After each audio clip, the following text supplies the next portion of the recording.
रघुनाथा सोई सिय चरण।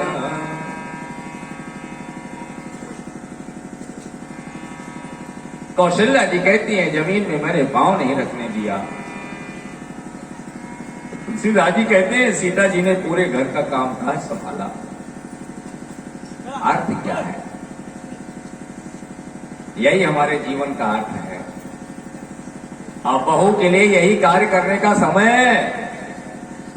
अर्थात कौशल्या जी जब तक सोती रहती थी तब तक सीता जी का चौका बर्तन पोछा झाड़ू हो गए, और जब जागी तब तक सीता अपने महल अपने कमरे और सीता अपने बेड में। कौशल्या जी ने काम करते ही कभी नहीं देखा। उन्होंने जब देखा कि सीता हमारी आराम, मेरी बहू आराम कर रही है, तो सही कह रही है। सियन दीन पग अवनी कठोरा। मैंने बहू को कभी जमीन में पांव नहीं धरने दिया, कोई काम नहीं कराया मैंने। और तुलसीदास जी कहते सीता जी ने सारे महल का सारा काम किया, तो कब काम करती? सास जाग नहीं पाई, अब बहू ने घर का काम निपटा दिया। और सास जागी गिलास में पानी, उसे लगा अभी अभी बहू भी जाग रही है। ये दोनों सही बोल रहे हैं। आज एक ऐसी बात कही मां कौशल्या ने, सीता जंगल में कैसे रहेगी राम? ये वन जाना चाहती है तुम्हारे साथ में।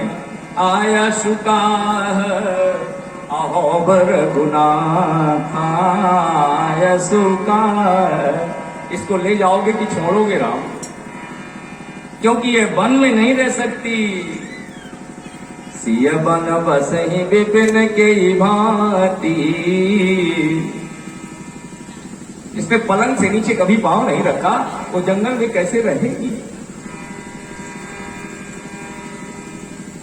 जैसे ही मां कौशल्या ने कहा सीता वन में कैसे रहेगी, सीता जी की नजर उठी और सास की ओर गई। मां, सासू मां, क्या जंगल में नारियां नहीं रहती? क्या जंगल में आदिवासी नहीं रहते? क्या वो जीते नहीं? क्या जंगल में साधुओं की पत्नियां नहीं रहती? क्या उनके झोपड़ियों में बच्चे नहीं होते? वे कैसे जी लेती हैं? और आप कहती हैं सीता जंगल में कैसे रहेगी? ये आदिवासी कैसे रहती हैं? ये तपस्विनी कैसे रहती हैं? प्रश्न तो है। और क्या सुंदर उत्तर उसका मां कौशल्या ने दिया हुआ है। हाँ सीता, मैं जानती हूं कि वहां आदिवासी रहते हैं, लेकिन बन हित कोल और किरात किशोरी रची विरंच और विषय सुख भोरी रची विरंच। ब्रह्मा ने दो तरह के जीवों का निर्माण किया संसार में। एक सूत्र दे रही है एक को जन्म से दुख दिया उसने, ब्रह्मा ने, और एक को जन्म से सुख दिया ब्रह्मा ने। ठीक 6:05 पर दो जीवात्मा इस संसार में आए, दो बाबू का पैदाइश हुई। एक गंगा घाट के किनारे बैठी हुई भिखारिन के पेट से बाबू जन्म ले रहा है, ठीक 6 बजे। और एक धीरू भाई अंबानी की बहू के पेट से जन्म ले रहा है, ठीक 6 बजे। एक के जन्म लेते ही उसके हाथ में भीख का कटोरा आ गया, और एक जन्म लेते ही करोड़ों का उत्तराधिकारी बन गया। अभी उसने कौन सा यज्ञ कर लिया कि दान कर दिया कि तपस्या कर ली कि करोड़ों का उत्तराधिकारी हो गया? और अभी उसने कौन सी गाय मार डाली, कौन सा पाप कर दिया कि जन्म लेते ही उसके हाथ में भीख का कटोरा आ गया? अब वो जीवन भर दुख पे झेलेगा। तो तुलसीदास जी महाराज कहते हैं, मां कौशल्या कह रही है, बनहित कोल किरात किशोरी रची विरंच। ब्रह्मा ने उन जीवों को दुख भोगने के लिए ही बनाया है। रची विरंच विषय सुख भोरी, उन्हें संसार का सुख नहीं मिलेगा, वो आदिवासी हैं। कौशल्या जी कहते हैं, जिन्हें सुख मिलना ही नहीं है संसार का, उनको वनवास के घरों में ब्रह्मा ने पहले ही जन्म दे दिया। उन्हें संसार का सुख नहीं मिलेगा। तो सीता जी ने कहा, जो साधुओं की महिलाएं जंगल में रहती हैं, साधुओं की बेटियां रहती हैं, कारणों के आश्रम में शकुंतला रही कि नहीं रही? दुष्यंत ने कहां प्राप्त किया था? जंगल में। शकुंतला पैदा कहां हुई? जंगल में। पली बढ़ी कहां? और भरत की मां बनी जंगल में। तो उन्होंने कहा, वही बात सुन ले, तापस कानन जोगू। दो तरह के लोग ब्रह्मा ने बनाए। एक के माथे पर सुख लिखा ही नहीं, और एक ने अपने सुखों को ठोकर मार दी, और वो त्यागी हो गया और बैरागी होकर के जंगल में दुख भोग रहा है। दो तरह के लोग जंगल में, एक डाकू और एक साधु। दोनों जंगल में, दोनों को जंगल पसंद है। डाकू जंगल में ही रहेंगे, साधु भी जंगल में रहेंगे।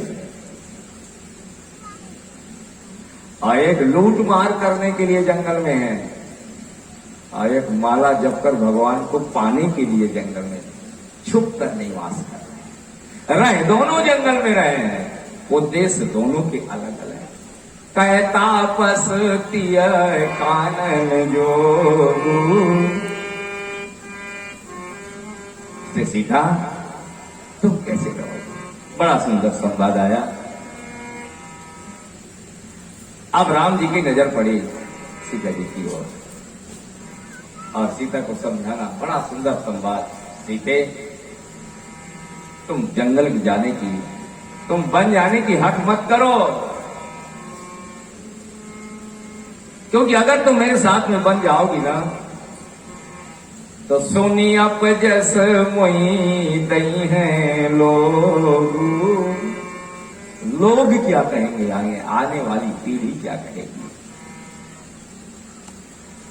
एक राजकुमारी को मिथिला से ब्याह करके सोने से नदी फदी लेकर के आए थे, अब बन गए तो राम साथ ले गए ना। सीता तुम यहीं रहो। सोहगी को दिलदुकन करीला। कोयल कभी करीब के कुंजों में शोभा नहीं देती। राम जी ने बहुत समझाया। उस विषय पर नहीं मुझे जाना, विषय लंबा हो जाएगा। मैं सिर्फ इतना कहना चाहता हूं कि राम जी की सारी बातें सुनी, और सीता जी के आंखों में दो बूंद आंसू छलक कर आ गए। एक शब्द नहीं बोले। सास उनकी वकालत कर रही है। सीता जाना चाहती है राम। सीता ने नहीं कहा हम जाना चाहते हैं, लेकिन जब राम जी ने बोलना शुरू कर दिया, एक ही लाइन में बोली, राम जी, मैं कोमल हूं और आप कठोर हैं क्या? मैं जंगल में रहने के लायक नहीं हूं, क्योंकि मैं राजकुमारी हूं, और आप क्या जिंदगी भर जंगल में रहेंगे क्या? आपसे कोमल कोई हो सकता है? अच्छा, जब कोमलता की चर्चा हो तो राम और सीता को जरा एक तराजू पर रखो। तो सीता जी ने जब एक तराजू पर तौला तो राम कोमल निकले, सीता कोमल नहीं निकली। तो आज पूछा कैसे? बोले राम की कोमलता देखो, नाव कंज लोचन कंज मुख कर कंज पद कंजारुणम श्री राम की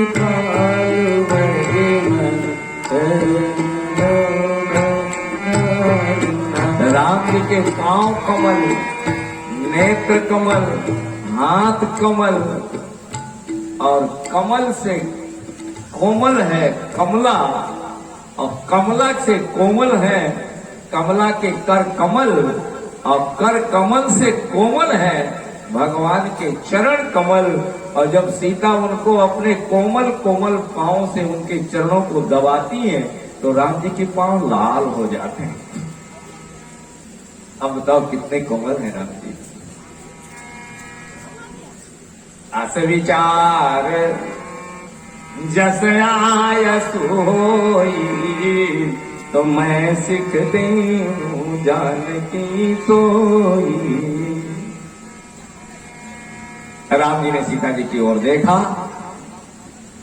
और मन में ही ठान लिया कि सीता ये निर्णय लेकर के चली है, बन तो कोई ना कोई राम के साथ जाएगा। कही सुकृति सन हुई है साधु, पता नहीं वो कौन पुण्य आत्मा है, किसने पुण्य किए हैं जो राम के साथ जाएगा। सीता जी ने कहा दो लोग जाने वालों में से हैं, की तन प्राण और की केवल प्राणा। सीता ने कहा हमारे शरीर में दो चीजें हैं, एक शरीर और प्राण दोनों, और एक शरीर अलग और प्राण अलग। अब राम जी के साथ देखते हैं कौन जाएगा। सीता जी ने कहा कि तन प्राण, मैं जिंदा माने राम के साथ जाऊंगी, शरीर भी जाएगा मेरे प्राण भी जाएंगे।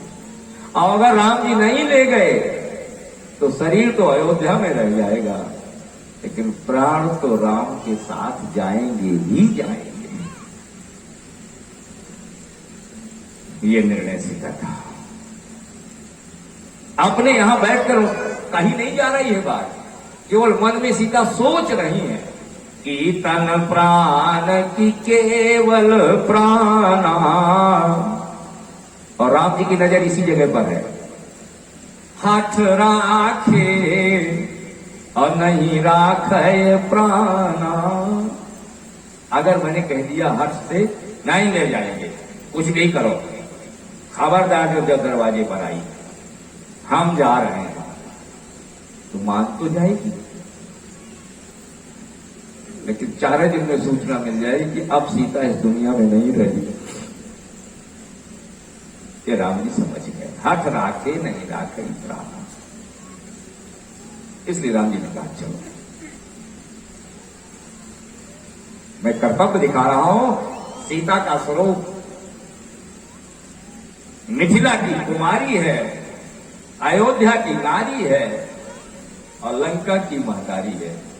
क्योंकि नारी का 3 बिंदुओं से जीवन प्रारंभ होता है, और किसी भी बिंदु में अगर वो रुक गई तो नारी का जीवन अधूरा रह जाता है। जय जय गिरिवर राज किशोरी, मां आप हिमालय की पुत्री हो, कुमारी हो। फिर जय महेश मुख चंद चकोरी, फिर आप महेश की नारी हो। और फिर जय गज बदन खड़ानन माता, फिर आप खड़ानन की महतारी हो। और अब केवल कुमारी रह जाए, ब्याह न करे, अधूरी है नारी। और केवल ब्याह हो जाए, बांझ रह जाए, महतारी ना बने, अधूरी है नारी। सीता के जीवन की पूर्णता 3 है। मिथिला की कुमारी है, अयोध्या की नारी है, और नारी का जीवन देखने राम जी चले और सीता पीछे पीछे। वशिष्ठ जी की पत्नी अरुंधति निकलकर बाहर खड़ी हुई है और सीधे सीता से करेंगे, तुम कहां तो न अदीन बनवासु। कहीं कहीं ने तुम्हें तो बनवास नहीं दिया, गुरु पत्नी अरुंधति बोल रही, तुम क्यों जा रही हो? सीता ने कहा, जहां तक एक पत्नी अपने जो पिता का घर छोड़ती है केवल पति को जानती है। केवल एक व्यक्ति उसने देखा जिसने उसकी मांग में सिंदूर भरा, उसने दूसरे को नहीं देखा, और उसी के लिए अपना जीवन हार देती है। उसी सिंदूर के बंधी होती है वो। और कौशल्या जी के सामने सीता जी ने 11 संबंध नारी के गिनाए। जहां लगी नाथ नेह अरुणाते, राम जी से बोल रही, कौशल्या बैठी है, सास के सामने बात हो रही है।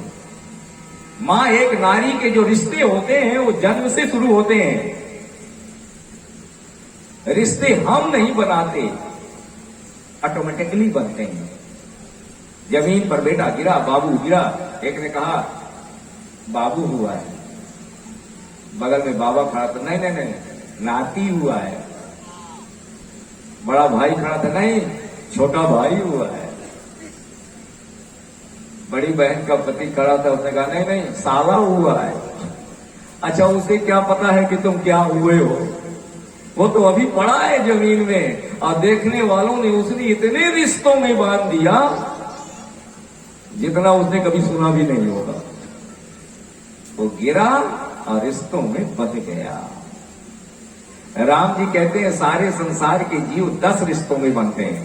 जननी जनक बंधु सुत दारा 5, और तन धन भवन सुहृद परिवाराय, सब कह ममता ताग बटोरी, और मम पद मन ही बांध बर आस सज्जन मम पुरबस कैसे, बोले लोभी हृदय और बसे धन।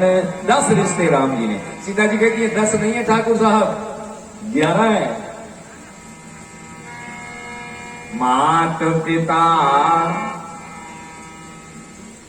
जन्म के बाद जीव अगर किसी रिश्ते को जानता है तो केवल मां, केवल मां, उसी का आंचल, उसी का दूध, उसी की गोद, उसी का स्वरूप और उसी की वाणी।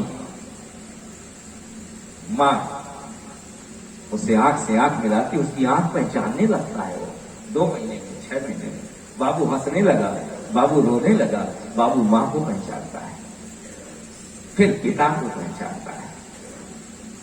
मां तो पिता और भगिनी बड़ी बहनें, प्रिय भाई और प्रिय परिवार,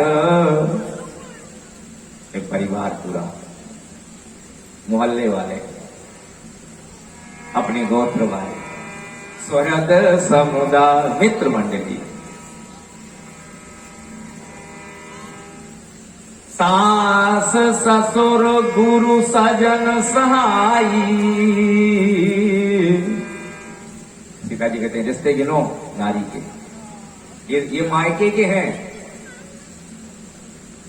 मात पिता भगिनी प्रिय भाई, अप्रिय परिवार सुहृद समुदाय।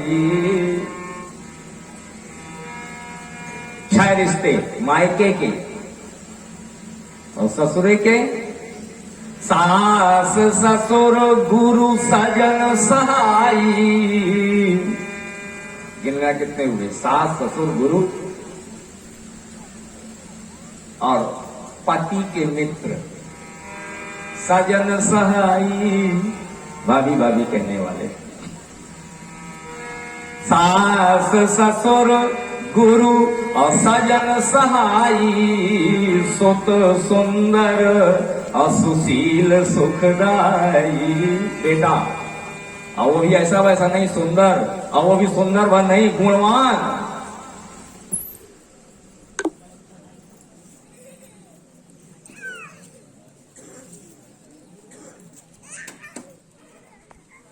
सुखदाई। 11 रिश्ते हो गए ठाकुर जी। जीवात्मा बना 10 में आपने बताया, मैं सिखा दिखा रही हूं नारी के रिश्ते 11। 6 मायके के और 5 सासुरे के। लेकिन सुनिए राम जी, सीता जी कहती जहां लगी नाथ और नेह अरुनाते। ये नातेदारी है ना, ये रिश्तेदार है ना, सब ये बंधन है ना।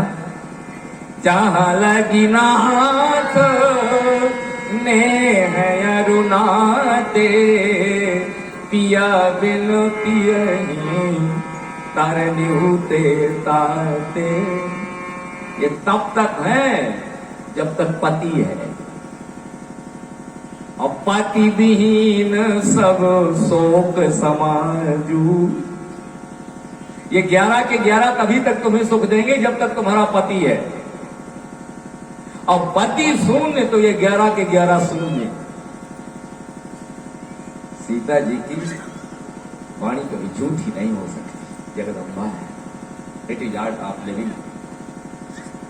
सूत्र देखने आप, पति विहीन, तुम्हारा पति है तो फिर सास ससुर गुरु महतारी बाप और भाई और बेटा तुम्हें सब सुख देंगे। और सिंदूर उजड़ गया तो विधवा का कोई नहीं। सिंदूर नारी को श्रृंगार, और सिंदूर हटाकर विधवा को 10 तोले सोने के गहने पहना दो, 5000 की साड़ी पहना दो, शोभा बने। आसन बसन आरु सकल विभूषण, सेंदूर बिन बेकार, क्योंकि सेंदूर नारी को श्रृंगार। सीता जी ने पति विहीन सब शोक समाजू। गोस्वामी जी ने इसका चित्र खींचा है। उसने ब्लैक बोर्ड में, एक मास्टर ने लिख दिया 1 बच्चों से कहा क्या लिखा है, उसने कहा 1, उसने एक शून्य लगाया। आप क्या लिखा है, बोले 10, दूसरा 0 लगाया। क्या लिखा है, बोले 100, एक और 0 लगा। आप क्या लिखा है, बोले 1000, एक 0 और लगा। आप क्या लिखा है, बोले 10,000, एक 0 और लगाया। बोले अब क्या लिखा है, बोले 1 लाख। क्या लिखा है, 1 लाख। अब उसने डस्टर उठाया और 1 को हटा दिया। क्या लिखा है, बोले कुछ नहीं, सब शून्य लिखा है। बोले 0 तो 5 के 5 लगे हैं, हमने केवल बगल का 1 लिखा था, उसी भर को तो हटाया है। शून्य तो 5 6 सब लिखे हैं। उसने कहा जब तक ये 1 है तभी तक 1000 और लाख और 10,000 और सब कुछ है, और ये 1 हट गया तो बाकी सब 0, सब शून्य है। पति विहीन, सीता जी ने कहा था, और राम जी ने मीठे वचनों में आज्ञा दी, सीता चलो। आप देखें, कैकेयी मैया पहले से ड्रेस रखे है, फुल तैयारी है पहले से। राम तैयारी हो गई जाने की, हाँ ये ड्रेस, ये उतार दो सब। मुनि पट भूषण आगे आनी, मुनियों के वस्त्र मैया कैकेयी रखे। ये सोने के, मोती की, हीरे के, हाँ उतारो राम। ये मुकुट नीचे, राम जी ने सब उतार दिया। साधुओं का एक गमछा ऊपर, एक गमछा नीचे। और सीता जी ने देखा कि राम जी ने सब उतार दिए, तो सीता जी ने अपने सब उतारने शुरू कर दिए। सोने से लदी फदी ऊपर तक के सारे गहने सीता ने अपने आप उतार दिए। कैकेयी मैया से हाथ जोड़ा, मां तेरी आज्ञा हो तो मजली मां अगर तू आज्ञा करे तो ये अंगूठी पहने जाऊं। सीता जी ने, कैकेयी ने कहा क्यों? बोले मां इसलिए ये जो अंगूठी है ना, सीता जी ने कहा ये सेरेमनी की रिंग है। ये जब लड़का लड़की को पहनाता है और शादी तय होती है ना, तो उसमें वो उसको पहनाता है। तो ये जो हम अंगूठी पहने हैं ना, ये हमने को राम जी ने पहनाई थी। तो कई ने कहा हम कैसे माने कि ये राम जी की पहनाई है। तो सीता जी ने कहा लड़की लड़के जब एक दूसरे को पहनाते हैं ना, तो अंगूठी में नाम लिख देते हैं। सुमन तो एस लिखा होगा, मोहन तो एम लिखा होगा अंगूठी में। देखो इसमें राम लिखा है, राम नाम अंकित अति सुंदर, ये राम जी की दी हुई है।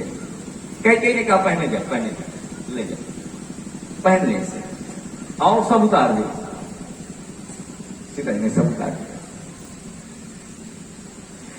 मां सीता ने फिर हाथ जोड़े। मझली मां कह गई आपकी आज्ञा हो तो ये मंगल सूत्र पहने जाओ। कई ने कहा क्या है? मंगल सूत्र,